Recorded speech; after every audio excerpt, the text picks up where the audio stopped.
بسم اللہ الرحمن الرحیم. کو ختم کر دو بیٹا. والصلاة والسلام على سید الانبیاء والمرسلین. الحمد للہ وحدہ والصلاة والسلام على من لا نبی بعدہ. اما بعد، اعوذ باللہ من الشیطان الرجیم. بسم اللہ الرحمن الرحیم. لا ترفعوا اصواتکم فوق صوت النبی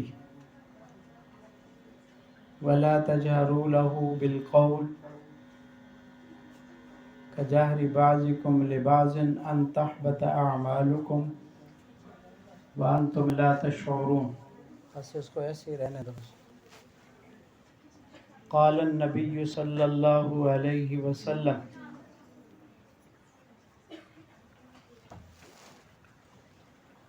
کن عالما او متعلما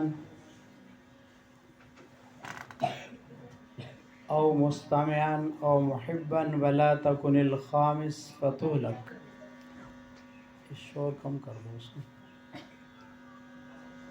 اللہم صلی علی سیدنا و مولانا محمد وعلی آل سیدنا و مولانا محمد وبارک وسلم. میری مکرمہ بیٹیوں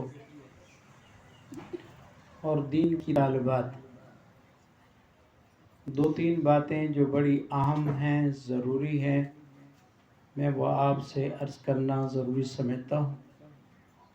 انتہائی توجہ کے ساتھ آپ تشریف رکھیں گے تو میں بھی شرح صدر سے بات کر سکوں گا اور آپ بیٹیوں کو فائدہ بھی ہوگا، سمجھ بھی آئے گی. سب سے پہلی چیز، آپ جو دین کا علم پڑھنے کے لیے مدرسے میں تشریف لائی ہیں،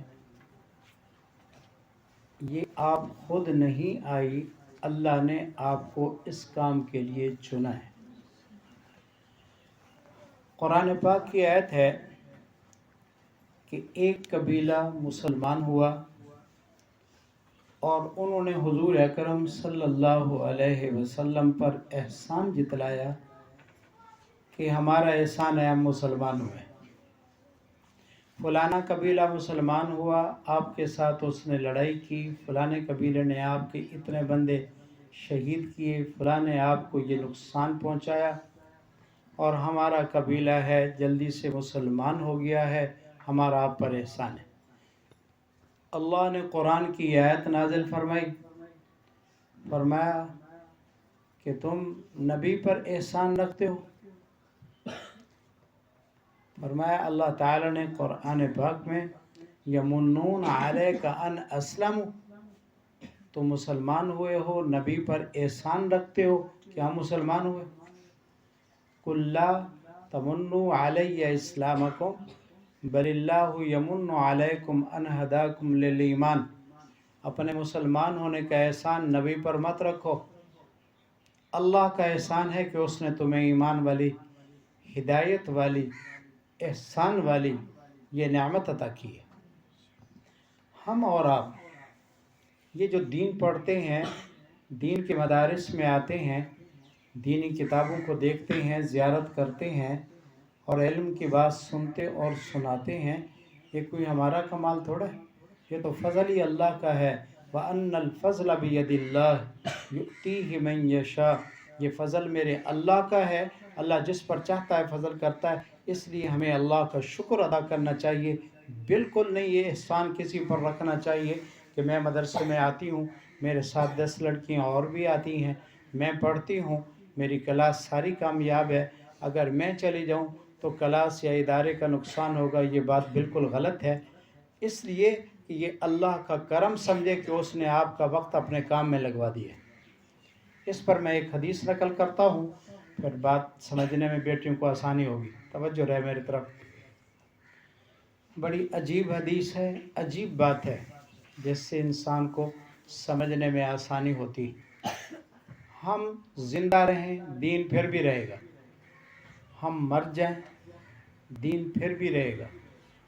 اللہ دین کی حفاظت کمزور سے کمزور مخلوق سے لیتا رہا ہے، لے رہا ہے، قیامت تک لیتا رہے گا۔ ہم تو انسان ہیں، ہم سے بہت کمزور مخلوق اور عظیم نبی کی عظیم حفاظت۔ میرے آقا صلی اللہ علیہ وسلم نے ہجرت کی، ابو بکر صدیق رضی اللہ ساتھ تھے، غار میں پہنچے۔ مکڑی کے جالے کے متعلق قرآن خود کہتا ہے ان اوہن البیوت لبیت العنکبوت، تمام گھروں میں سب سے کمزور گھر، اوہن گھر، وہ مکڑی کا گھر ہے۔ آپ جانتے ہیں نبی اللہ کے بعد آپ کا رتبہ، اس سے بڑی کوئی ذات نہیں ہے۔ حفاظت کے لیے نہ فرشتہ بھیجا، نہ بندوں کو بھیجا، نہ اور مخلوق کو۔ اللہ نے مکڑی کو فرمایا جالا بناؤ، امانت میری ایک تیرے اندر آ گئی ادھر غار میں۔ اور بعض سیرت کی کتابوں میں ہے کہ اسی وقت ایک درخت اللہ نے پیدا کیا غار کے سامنے، اور اللہ تعالیٰ نے حکم دیا کبوتری کو کہ انڈے دے دو۔ کبوتری کمزور، مکڑی کمزور، مکہ کے کافر وہاں تک پہنچے، اور اتنا قریب کہ صدیق اکبر رضی اللہ ان کو دیکھ رہے ہیں، اور رسول اللہ صلی اللہ علیہ وسلم بھی اور صدیق اکبر بھی ان کی بات کو سن رہے۔ وہیں سے وہ واپس چلے گئے۔ اس میں کیا حکمت ہے کہ اللہ تعالیٰ نے کمزور مخلوق سے اتنے عظیم نبی اور عظیم نبی کے یار کی حفاظت کرائی ہے؟ اس کی کیا حکمت ہے؟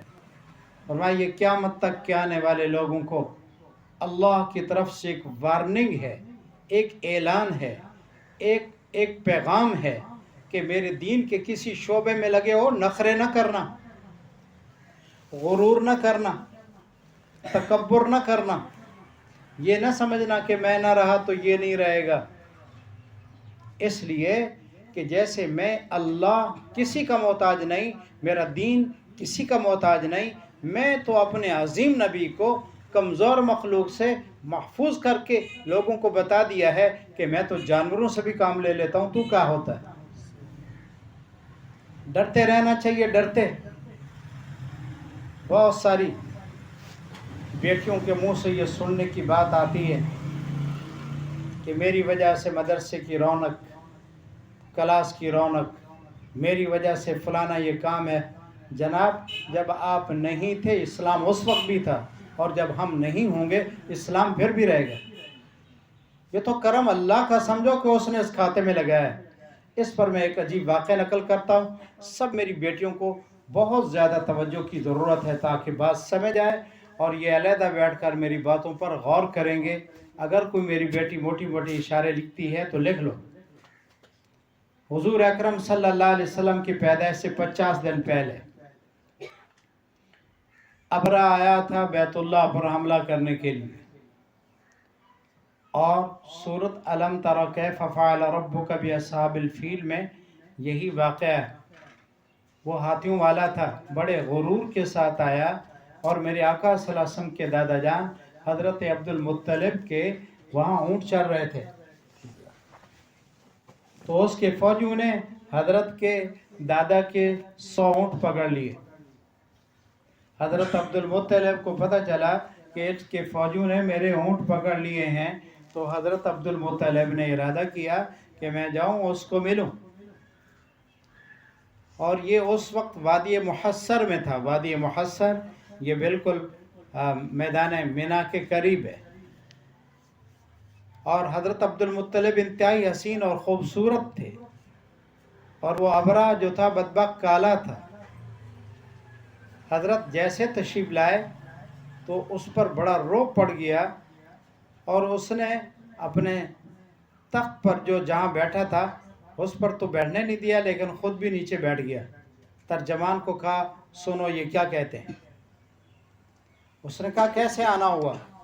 حضرت نے فرمایا مجھے پتہ چلا ہے کہ آپ کے فوجیوں نے میرے اونٹوں کو پکڑا ہے، میں آیا ہوں کہ میرے اونٹ واپس کر دو۔ ابرہ نے کہا میں سمجھتا تھا تو بڑا ذہین ہے،